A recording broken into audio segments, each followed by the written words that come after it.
पिछले वीडियो में आपने 1 से लेकर के 10 तक का जितने क्वेश्चन थे, इन सारे क्वेश्चनों को आपने हूबहू देखा। आशा है आप समझ गए होंगे। तो आज हम लोग इस वीडियो में 11 से लेकर के बाकी जितने भी क्वेश्चन हैं, इन सारे क्वेश्चनों को हम लोग समझने का प्रयास करेंगे।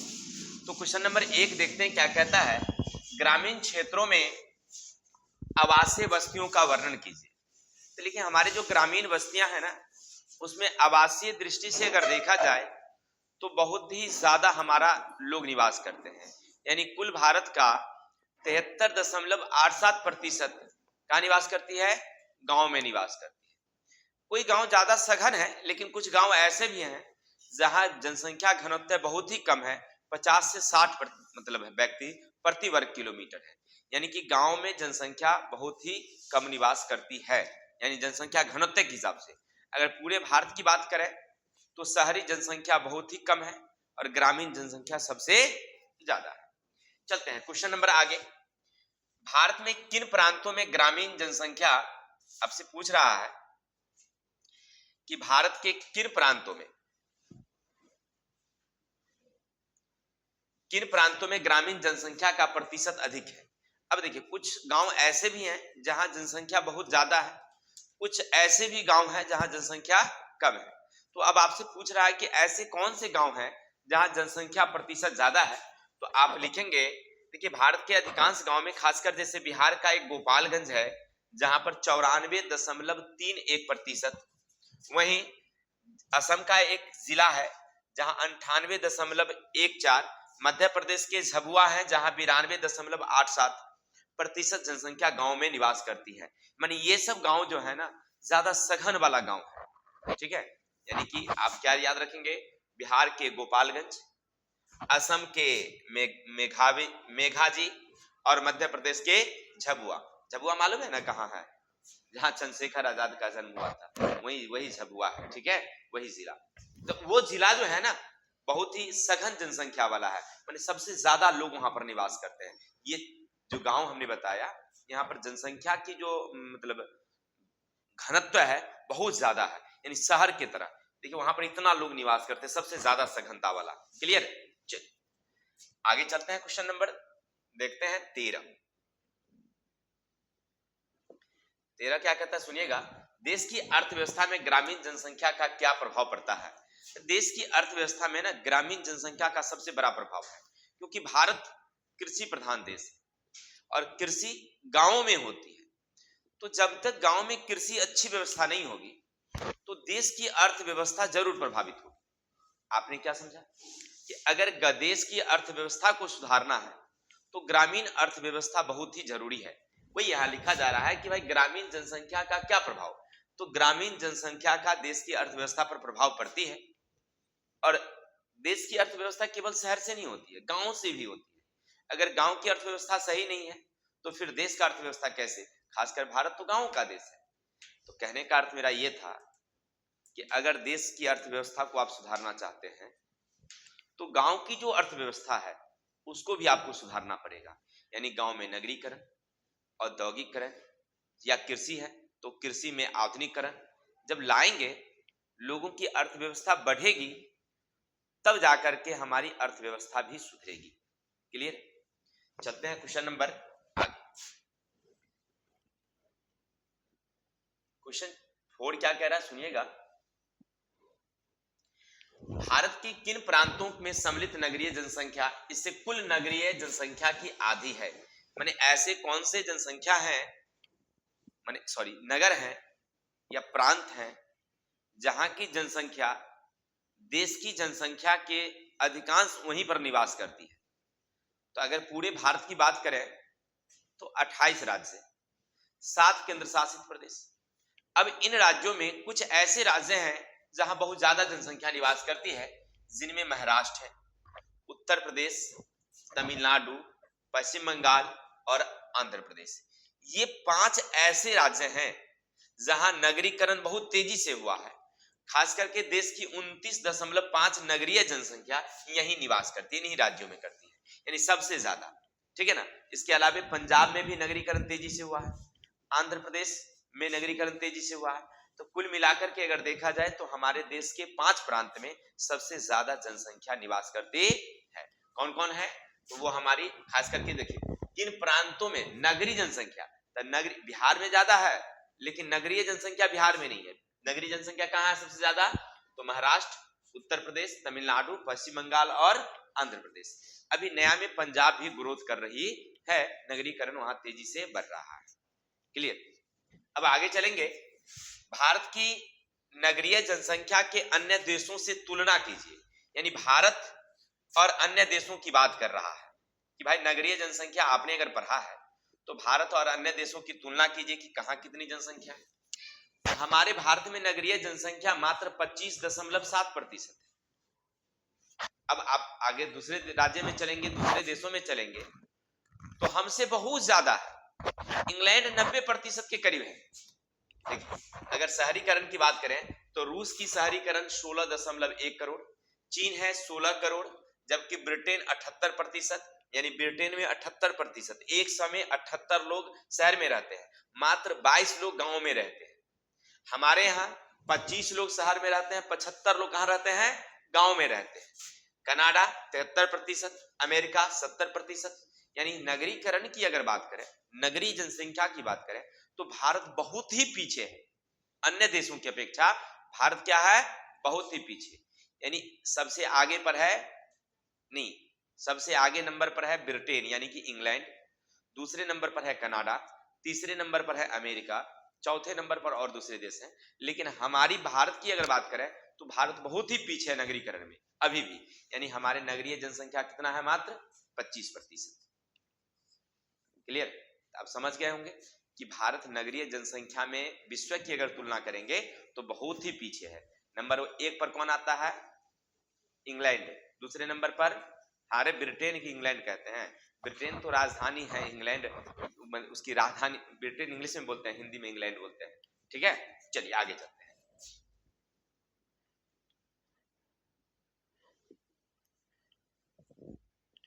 तो आगे है भारत के 10 लाख से अधिक नगरों वाले नाम तथा उसकी जनसंख्या बताइए। यानी कहता है आपसे कि 10 लाख या उससे अधिक वाले नगर जहां की जनसंख्या अधिक है।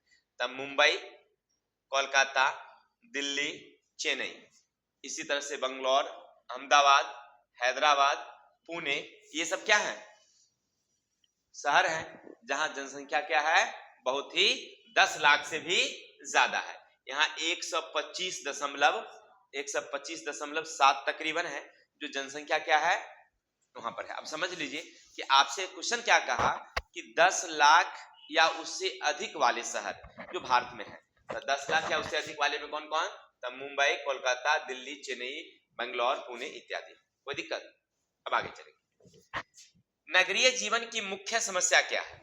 देखिए, हम लोग तो गांव को छोड़कर नगर जाने की प्लान में रहते हैं, फिर नगरों में कुछ समस्याएं हैं क्या? हाँ, नगर जैसे गांव में हमने समस्या बताया था, उसी तरह से हमारे नगर में भी कुछ समस्याएं हैं। तो नगर में कौन कौन समस्याएं हैं? तो पहली समस्या हमारी नगर की है रोजगार की समस्या, आवास की समस्या, प्रदूषण की समस्या, भीड़ की समस्या। ये सब हमारे क्या है? नगरों की बहुत बड़ी समस्याएं हैं। क्लियर? अगर आपसे कोई पूछे भाई नगर की क्या समस्या, कभी आप शहर जाकर के देखिए, पता चलेगा वहां रहने के लिए जगह नहीं है। तो नगरों की सबसे बड़ी समस्या क्या होगी? तो आवाज। दूसरी समस्या है वहां भीड़। आप जिधर भी जाइए सड़कों पर आपको भीड़ ही नजर आएगी। तो नगर की दूसरी समस्या है जाम की समस्या, भीड़ की समस्या। तीसरी समस्या है प्रदूषण। आप वहां जाएंगे यत्र तत्र शोर गुल, शोर शराबा, प्रदूषण, गंदगी, बदबू महकते ही रहता है। तो फिर आप कैसे वहां रह पाएंगे, है ना? यानी कि प्रदूषण की वहां सबसे बड़ी समस्या है। तो ये सब कुछ समस्याएं हैं जो शहर के लोगों को, शुद्ध पेयजल की समस्या है, पानी की समस्या, ये वहां के लोगों की सबसे बड़ी समस्याएं होती है। ठीक है, तो आपने समझा नगर के लोगों की कुछ परेशानियां, समस्याएं। तो आगे चलते हैं, क्वेश्चन नंबर 18 देखते हैं क्या कहता है। सुनिएगा 18, लिंगानुपात किसे कहते हैं? अब पूछ रहा है कि भाई लिंगानुपात क्या है? तो लिंगानुपात का मतलब हुआ कि 1000 पुरुष पर कितनी महिलाओं की संख्या निवास करती है, वो लिंगानुपात कहलाती है। अगर हमारी भारत की बात करें तो भारत में लिंगानुपात बहुत ही कम है। 1901 1991 1900 गलती है यहाँ पर, 1991 होना चाहिए। 1991 में जब जनगणना हुई थी तो हमारी लिंगानुपात कितनी थी? 972, जबकि 2011 के जनगणना के अनुसार 929 हो गई। यानी लिंगानुपात क्या हो रही है? कम रही है लिंगानुपात। अब अभी की अपडेट हमारे पास नहीं है, अभी जो है ना अभी के अपडेट के हिसाब से लिंगानुपात बढ़ना चाहिए, क्योंकि जो नजरिया देखने को मिल रही है उसमें। लेकिन फिलहाल जो हमारा किताब कह रहा है तो 2011 के जनगणना के अनुसार हमारी लिंगानुपात कितनी है? 1000 पुरुषों पर 929। अब भारत के कुछ ऐसे राज्य हैं जहां पर लिंगानुपात कम है, कुछ ऐसे राज्य हैं जहां लिंगानुपात ज्यादा है। तो देखिए, कम लिंगानुपात वाले राज्य तो सिक्किम है, नागालैंड है, हरियाणा है। इन सब राज्यों में ना लिंगानुपात बहुत कम है, ठीक। लेकिन कुछ ऐसे हैं जहां पर कुछ सही है, जिनमें उड़ीसा, आंध्र प्रदेश, केरल, तमिलनाडु, ये सब राज्य हैं, पश्चिम बंगाल। तो यहाँ पर लिंगानुपात ना बहुत संतोषजनक है, यानी अच्छा है। पुरुष और महिलाओं की संख्या लगभग कैटेगरी में थोड़ी मरी अंतर रहता है। चलिए आगे चलते हैं। सहभागिता दर क्या है, इसका क्या अभिप्राय है? देखिए, सहभागिता का मतलब होता है ना, मतलब रोजगार में सहयोग। आप जब समाज में रह रहे हैं, जब रोजगार काम हो रहा है तो सब लोगों को मिलजुल करके काम करना होता है, इसी को कहते हैं हम लोग सहभागिता। सहभागिता का मतलब क्या? सब लोगों के सहयोग से। अगर आपके परिवार में 5 लोग हैं, अब पांचों लोग मिलकर काम करें तो यही तो सहभागिता हुआ, है ना। तो यहाँ कह रहा है सहभागिता क्या है? तो रोजगार काम में आपस में सब लोगों को मिलजुल करके काम करना क्या कहलाती है? हमारी सहभागिता कहलाती है, ठीक। यानी सहभागिता का अर्थ है देश की कितनी जनसंख्या कार्यरत है, यानी कितने लोग काम कर रहे हैं, देश की कुल आबादी में कितनी आबादी काम करती है, उसे कहते हैं हम लोग सहभागिता। देश की जितनी आबादियां हैं उनमें कितनी आबादी काम कर रही है, वो क्या कहलाती है? हमारी सहभागिता कहलाती है। अब आगे कह रहा है अपने राज्य, क्वेश्चन नंबर देखिए 20 नंबर क्या कहता है, सुनिएगा थोड़ा सा। अपने राज्य केंद्र शासित व्यवसायिक संरचना के आंकड़े एकत्र कीजिए। यानी कहता है कि हम अपने राज्य हो, बिहार या अन्य प्रकार के, तो कितने लोग कार्यरत हैं, चाहे वो कृषि में हो या अन्य में। तो हाँ, एक आंकड़ा दिया हुआ किताब में, देखिए कृषक है जो कितने हैं, तो कुल व्यक्ति 31.7 है, जिनमें पुरुष का प्रतिशत है 31, महिलाओं का कितनी है? 32। कृषि श्रमिक में 26 है, पुरुष में 20, महिलाएं में 39। घरेलू उद्योग में कार्यरत हैं 4.07, जिसमें पुरुष है 3 और महिलाएं कितनी है? 6। अब इससे आपको क्या पता चला? गौर करने की अगर बात हम देखें ध्यान से, तो हमें एक निष्कर्ष निकल में आता है कि इन सारे घरेलू कृषक कार्य हो या घरेलू कार्य हो, उनमें महिलाओं की संख्या क्या है? ज्यादा है। महिलाओं की संख्या क्या है? ज्यादा है। अर्थात कृषि कार्य में महिलाएं ज्यादा काम कर रही है, पुरुष कम काम कर रहे हैं। यानी पुरुष क्या होता है कि कोई काम करने के लिए शहर चले गए, घर पर महिलाएं हैं तो महिलाएं कृषि कार्य में भी लगी हुई है। तो इसका मतलब है कि हमारे कृषि कार्य में सबसे ज्यादा योगदान किसका हुआ? महिलाओं का हुआ, ठीक है। चलिए, बहुत अच्छी बात। अब आगे एक और आलेख वृत्त के हिसाब से खींचना है। इन आंकड़ों को आलेख वृत्त के हिसाब से, इसी आंकड़ों को वृत्त के हिसाब से खींचना है, तो उसी आंकड़ों को हमने वृत्त से खींच दिया है जो आपकी किताब में दिया हुआ है। देखिए, कृषक में कितना है? 31, कृषि श्रमिक कितनी है? 26, घरेलू उद्योग में कितना है? 4। ये पाई चार्ट जो आप लोग बनाए होंगे क्लास 8 में गणित में पाई चार्ट है, उसी पाई चार्ट पर इसी ग्राफ को दर्शाना था जो हमने आपकी किताब से नोट कर दिया है, ठीक है। चलिए, तो आशा है ये दोनों समझ गए होंगे। अब चलते हैं, ऐसे शायद क्वेश्चन इसे पूछता नहीं है, फिर भी अगर कहीं पूछ दे आपके भाग्य से तो देख लेंगे। अब चलते हैं क्वेश्चन नंबर 21। उच्च लिंग अनुपात के गुच्छों के नाम बताइए। माने कुछ ऐसे राज्य आपके हैं जहां पर जो लिंगानुपात है वो ज्यादा है, उन्हीं राज्यों के नाम बताने हैं जहां लिंगानुपात ज्यादा है। 5-7 राज्य का नाम आपको बताना है। हम पीछे बता ही दिए आपको कि जैसे हमारे महाराष्ट्र है, जैसे केरल है, तमिलनाडु है, आंध्र प्रदेश है, सिक्किम है, तो इन सारे, पश्चिम बंगाल है, इन सारे राज्यों में ना लिंगानुपात ज्यादा है। तो आपसे क्वेश्चन क्या कहा कि उच्च लिंगानुपात के गुच्छ यानी उच्च लिंगानुपात वाले राज्य का नाम बताइए। देखिए सबसे ज्यादा हमारे केरल में है, यानी कि यहाँ पर 1000 पुरुषों पर 10,040 जो आधुनिक डाटा है उसके हिसाब से कितना है 10,040, यानी समझ रहे ना 1040 कितने हैं 1000, यानी पुरुष कितने हैं 1000, तो महिलाएं कितनी है 1040 है। सॉरी गलती हो गया था, वहां पर 10,000 नहीं है, 1040 है। यानी कहने का अर्थ है 1000 पुरुषों पर महिलाओं की संख्या कितनी।